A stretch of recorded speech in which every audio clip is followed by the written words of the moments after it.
back to you with the Tale of Despereaux.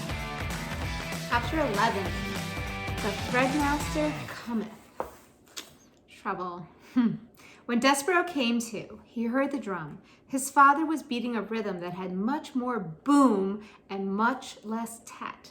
Together, Lester and the drum produced an ominous sound that went something like this. Boom, boom, boom, tat. Boom, boom, boom, tat.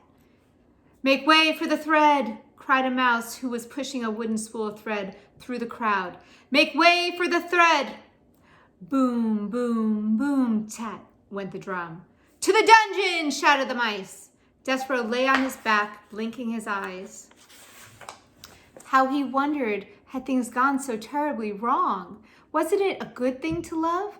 In the story in the book, love was a very good thing. Because the knight loved the fair maiden, he was able to rescue her. They lived happily ever after. It said so in the book. They were the last words on the page. Happily ever after. 3Jess, does happily ever after exist? What do you think? I think it's up to you and how you choose to live. Despereaux was certain that he had read exactly those words time and time again. Lying on the floor with the drum beating and the mice shouting and the threadmaster calling out, Make way! Make way! Despereaux had a sudden chilling thought.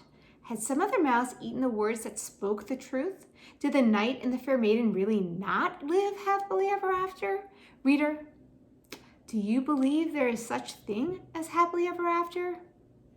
Or, like Despereaux, have you too begun to question the possibility of happy endings?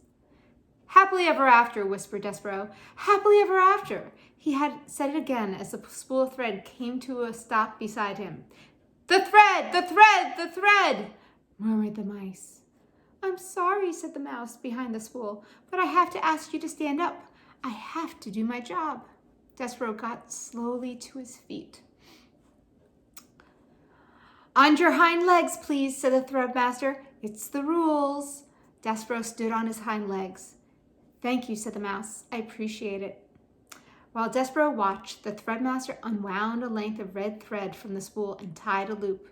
Just enough for the neck, muttered the mouse. No more, no less. That's what the threadmaster taught me. Enough thread for the neck. He looked up at Despereaux and then back down at the loop of thread. And you, my friend, have a small neck. The threadmaster raised his arms and put them around Despereaux's neck. He leaned in close and Despereaux smelled celery. He could feel the threadmaster's breath in his ear as he worked at tightening the thread. Is she beautiful? The threadmaster whispered. What? Said Despereaux. Shh! Is the princess beautiful? The Princess P?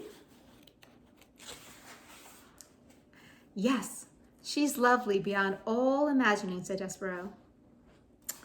So here is an image of the threadmaster making the thread for Despereaux's neck.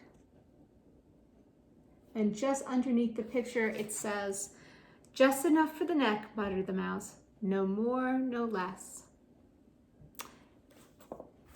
She's lovely beyond all imagining, said Despereaux. Just right, the threadmaster said. He drew back. He nodded his head. A lovely princess, just so, like a fairy tale, and you love her, as a knight loves a maiden. You love her with a courtly love, a love that is based on bravery and courtesy and honor and devotion. Just so. How do you know that? Despereaux said. How do you know about fairy tales? Shh. The mouse leaned in close, and Despereaux smelled celery again, green and alive. Be brave, friend, whispered the threadmaster. Be brave for the princess. And then he stepped back and turned and shouted, Fellow mice, the thread has been tied. The thread has been knotted. A roar of approval went up from the crowd. Despereaux squared his shoulders. He had made a decision. He would do as the threadmaster had suggested. He would be brave for the princess. Even if, reader, could it be true? There was no such thing as happily ever after. That's the end of chapter 11, and we're already on to chapter 12, which is adieu. and I shall read that to you tomorrow. Bye, 3GS.